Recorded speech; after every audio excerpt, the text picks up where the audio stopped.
Hello everyone, आज है 8 जुलाई। ये क्वेश्चंस बहुत ही इंपॉर्टेंट है, मैं आपके लिए लेके आया हूँ। इसके अलावा और भी टॉपिक्स को हम डीप में स्टडी करेंगे, लेकिन आपको मेरे साथ अंत तक बने रहना है। मेरा नाम है Saurabh Tripathi. Welcome to CAI। जैवा ग्रामो अभियान कहाँ शुरू किया गया? कोची, रोड, एर्नाकुलम और मैसूरू में। तो इसका सही उत्तर है एर्नाकुलम में। इनमें से पता चलता है क्वेश्चन एग्रीकल्चर से रिलेटेड है। चलिए स्टार्ट करते हैं। जैवा ग्रामम ये उन लोगों को प्रोत्साहित करने यानी इंकरेजमेंट के लिए किया गया था जो जैविक खेती करने के लिए इच्छुक है। जैविक खेती मतलब ऑर्गेनिक फार्मिंग होती है। पेस्टिसाइड का प्रयोग नहीं करते हैं, फर्टिलाइजर का प्रयोग नहीं करते हैं, केमिकल्स का प्रयोग नहीं करते हैं। इसमें हम सिर्फ हरी खाद, पशुओं की खाद और कंपोस्ट का यूज करते हैं। इसके साथ साथ हम इसमें क्रॉप रोटेशन का यूज कर सकते हैं, जिसको बोलते हैं फसल चक्रीकरण।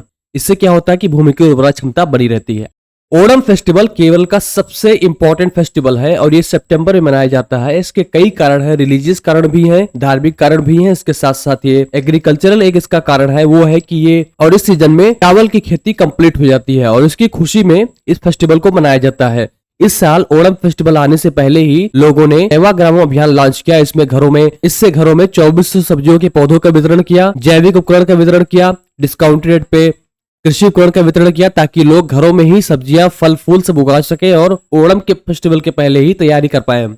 अगले ब्रिटिश प्रधानमंत्री के रूप में किसे नियुक्त किया गया है? या कौन ब्रिटेन का नया प्रधानमंत्री बना है? सारे ऑप्शन दिए गए हैं, तो सही उत्तर इसका है केरी स्टारमर। केरी स्टारमर जो लेबर पार्टी से आते हैं, उन्होंने चुनाव जीत लिया है। इन्होंने ऋषि सुनक को हरा के ये चुनाव जीता है। यूनाइटेड किंगडम में लेबर पार्टी ने 2024 के आम चुनाव मतलब जनरल इलेक्शंस, जैसे अपने यहाँ 5 साल में चुनाव होते हैं उसी प्रकार से हुए थे। और ये ब्रिटेन के 98वें प्रधानमंत्री हैं। ऋषि सुनक जो थे वो कंजर्वेटिव पार्टी के थे और केरी स्टारमर जो है वो लेबर पार्टी से आते हैं। जैसे अपने यहाँ बीजेपी हो गई और इंडियन नेशनल कांग्रेस हो गई, उसी प्रकार से यहाँ पे कंजर्वेटिव और लेबर पार्टी होते हैं। लोकपथ मोबाइल ऐप किस राज्य के द्वारा जारी किया गया है? तो इसका सही उत्तर है मध्य प्रदेश। इसका उद्देश्य है कि पारदर्शिता लाई जाए, सरकारी काम काजों में पारदर्शिता लाई जाए और जनता इसमें कोई भी कमी होती है रोड से लेके कंस्ट्रक्शन से लेके, तो ऐप के माध्यम से सरकार को सूचित कर सकती है। व्यक्ति इस ऐप के उपयोग करके समस्याओं को रिपोर्ट कर सकते हैं और ये गवर्नमेंट के डिपार्टमेंट को जवाबदेह बनाता है, मतलब अकाउंटेबिलिटी बनाती है कि आप कुछ पूछेंगे तो बताएंगे, क्यों गलत है, कैसे गलत है, सब कुछ जवाब देंगे।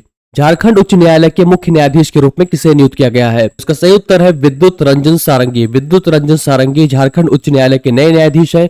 थोड़ा सा जानते हैं पॉलिटी के बारे में। उच्च न्यायालय के जज बनने के लिए कुछ शर्तें हैं, जैसे कि व्यक्ति को भारत का नागरिक होना चाहिए, उसे कम से कम 10 वर्षों तक भारत के क्षेत्र में न्यायिक पद पर रहना चाहिए, जुडिशियल पोस्ट पर रहना चाहिए। इसके साथ साथ कम से कम वो 10 वर्षों तक किसी उच्च न्यायालय, किसी हाई कोर्ट का या लगातार 2 या से अधिक ऐसी अदालतों का वकील रहा हो। उच्च न्यायालय के मुख्य न्यायाधीश की नियुक्ति कैसे होती है? ये राष्ट्रपति के द्वारा की जाती है, लेकिन इसमें चीफ जस्टिस ऑफ इंडिया यानी कि सुप्रीम कोर्ट के चीफ जस्टिस के साथ और राज्य के राज्यपाल के साथ परामर्श करके ही उच्च न्यायालय के मुख्य न्यायाधीश यानी चीफ जस्टिस की नियुक्ति की जाती है। अनुच्छेद 217 ये कहता है कि उच्च न्यायालय के न्यायाधीश की नियुक्ति और पद की शर्तें क्या है। 226 बताता है रिट्स के बारे में और अनुच्छेद 222 कहता है कि एक न्यायाधीश का एक उच्च न्यायालय से दूसरे न्यायालय में स्थानांतरण क्यों, कैसे, किन शर्तों से किया जाएगा, तो ये सारे आर्टिकल्स के बारे में दिए गए हैं। अगला क्वेश्चन देख पा रहे होंगे पेट्रोल पंप से रिलेटेड है, शायद कहीं ना कहीं जुड़ा होगा। भारतीय ओलंपिक संघ के साथ किसने साझेदारी की है? तो ये सारी ऑयल पीसीज है, तो इसका सही उत्तर है BPCL यानी कि भारत पेट्रोलियम कॉर्पोरेशन लिमिटेड।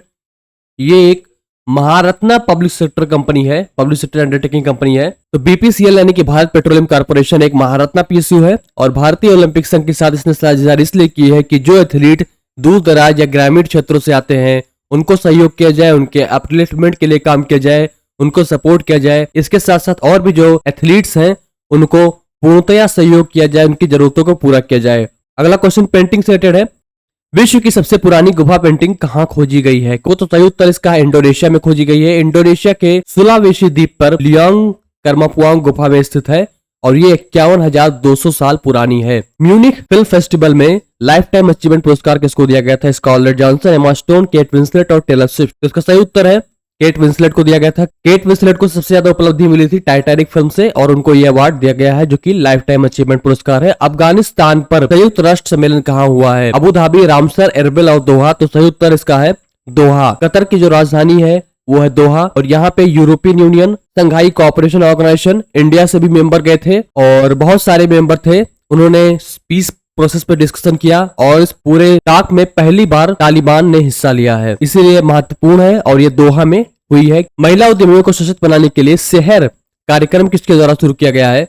सारे ऑप्शन दिए गए हैं। सही उत्तर इसका है सिविल। शहर प्रोग्राम लॉन्च किया है। इसका उद्देश्य भारत में महिला उद्यमियों यानी कि विमेन एंटरप्रेन्योर्स को वित्तीय साक्षरता, फाइनेंशियल लिटरेसी और व्यवसायिक कौशल यानी कि उनको प्रोफेशनल नॉलेज दी जाएगी, स्किल डेवलपमेंट दी जाएगी ताकि उनको सशक्त बना सकें। इसमें जो साझेदारी हुई है वो हुई है विमेन एंटरप्रेन्योर पोर्टल यानी कि मंच से और ट्रांस यूनियन सिविल से। ट्रांस यूनियन सिविल कुछ नहीं है, ये जितने ऋण धारक है, ये जो ऋण लेने के लिए जाते हैं, उनकी क्रेडिट रेटिंग बताता है कि क्या वो लोन वापस करने में सक्षम है कि नहीं है। अगर कोई लोन ले रखा था पहले से, उनका पूरा रिकॉर्ड पूरे देश में दर्ज हो जाएगा, पूरी दुनिया में दर्ज हो जाएगा। अगर दोबारा लोन देने जाएंगे तो उनको वेरीफाई किया जाएगा कि आप पिछला लोन देने में सक्षम थे कि नहीं थे। उसी के आधार पर इसमें सिविल का स्कोर होता है। क्रेडिट रेटिंग एजेंसी है और ये वुमेन उद्यमिता मंच के साथ मिलकर ये प्रोग्राम शहर प्रोग्राम लॉन्च करेगी। निर्माण पोर्टल किस सार्वजनिक उपक्रम से संबंधित है, किस पीएसयू ने लॉन्च किया है? तो उसका सही उत्तर है कोल इंडिया लिमिटेड। कोल इंडिया लिमिटेड ने निर्माण पोर्टल लॉन्च किया है और इसके बारे में चलिए जानते हैं क्या है ये। इस योजना का उद्देश्य प्रारंभिक परीक्षा यानी कि प्री एग्जाम जो होते हैं में उत्तीर्ण उम्मीदवारों को 1 लाख रुपए की सहायता प्रदान करना है, जिनकी वार्षिक आय 8 लाख से कम है और वो schedule caste, schedule tribe, women या तीसरे लिंग से संबंधित है। CIL यानी कि कोल इंडिया लिमिटेड की 39 परिचालन जिलों, जिन जिलों में कोल इंडिया ऑपरेट कर रही है जैसे कि झारखंड और छत्तीसगढ़ और उड़ीसा के राज्यों में ज्यादा हो गए, तो उनमें योजना लागू की जाएगी। और खनन और कोयला मंत्री जो हैं वो जी किशन रेड्डी जी हैं, उन्होंने राष्ट्रीय सिविल सेवा परीक्षा निर्माण के मुख्य परीक्षा के उम्मीदवारों को पुरस्कृत करने के लिए एक महान पहल है।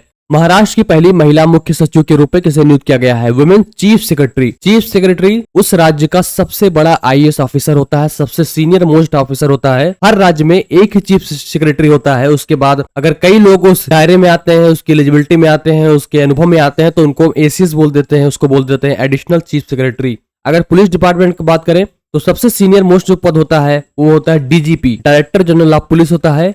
सिर्फ एक ही DGP होते हैं। अगर कई लोग उस पद पे आ गए हैं तो उसमें हम उनको ADGP बनाया जाता है यानी कि additional director general of police. तो सही उत्तर इसका है सुजाता सौनिक। सुजाता सौनिक बनी है महाराष्ट्र की पहली विमेन चीफ सेक्रेटरी। अतिरिक्त राष्ट्रीय सुरक्षा सलाहकार के रूप में किसे नियुक्त किया गया है? एडिशनल नेशनल सिक्योरिटी एडवाइजर, जैसे कि हमने पढ़ा था।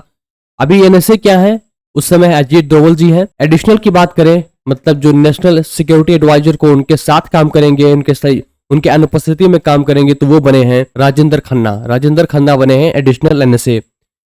अगला क्वेश्चन UN से रिलेटेड है। वार्षिक विश्व औषध रिपोर्ट किसके द्वारा पब्लिश की जाती है? Annual world drug report. तो इसका सही उत्तर है UNODC। UNODC पब्लिश करता है। UN का यूनाइटेड नेशंस हो गया और O for office drug, D for drug हो गया एंड C फॉर क्राइम हो गया। तो United nation office for drug and crime को UNODC बोलते हैं। इसने विश्व ड्रग रिपोर्ट 2024 जारी किया। उसमें बताया, इसने कुछ डेटा दिया है कि पिछले सालों के मुकाबले ड्रग यूजेस 20% बढ़ा है, यानी कि 2022 में, अभी ये 2022 तक का डेटा लाया था। उसने बताया कि ड्रग यूजेस 20% बढ़ चुका है और अब 292 मिलियन लोग ड्रग के प्रभाव से ग्रसित हैं। प्लास्टिक पुनर्चक्रण और स्थिरता पर वैश्विक सम्मेलन यानी कि GCPRAS कहां आयोजित किया गया था? तो इसका आयोजन किया गया था दिल्ली में, भारत मंडपम में। यहाँ पे प्लास्टिक वेस्ट मैनेजमेंट को लेकर बात की गई थी, कैसे रिसाइकलिंग कैसे करें, उसके वेस्ट मैनेज कैसे करें। संपूर्णता अभियान किसके द्वारा शुरू किया गया है? संपूर्णता अभियान शुरू किया गया था नीति आयोग के द्वारा। तो ये अभियान लॉन्च किया गया था नीति आयोग के लिए। मैं समरी में बता देता हूँ आपको क्या है कि एस्पिरेशनल डिस्ट्रिक्ट होते हैं जो बैकवर्ड डिस्ट्रिक्ट हैं, पिछड़े जिले हैं पूरे देश भर में, उनमें खास प्रोग्राम नीति आयोग लॉन्च करता है ताकि उनको ऊपर उठा के हम पर कैपिटा इनकम ओवरऑल देश की सुधार सके, देश की GDP सुधार सके। लेकिन उसको सुधारने के लिए नीति आयोग ने कई खंडों में बांट दिया, कई पैरामीटर से बांट दिया। तो 10 से 12 पैरामीटर्स थे और इन 10 से 12 पैरामीटर्स पे एक एक करके काम किया गया और संपूर्णता अभियान उसी से जिम्मेदार है, जुड़ा हुआ है। तो ये रहे थे करंट अफेयर्स। आपको आशा पसंद आया होगा। प्लीज वीडियो को लाइक कर दें और चैनल को सब्सक्राइब कर लें। अगर कोई डाउट या फीडबैक हो तो कमेंट सेक्शन पूछें। आशा करते हैं आपको सेशन पसंद आया होगा और thank you so much for joining me. Have a great day.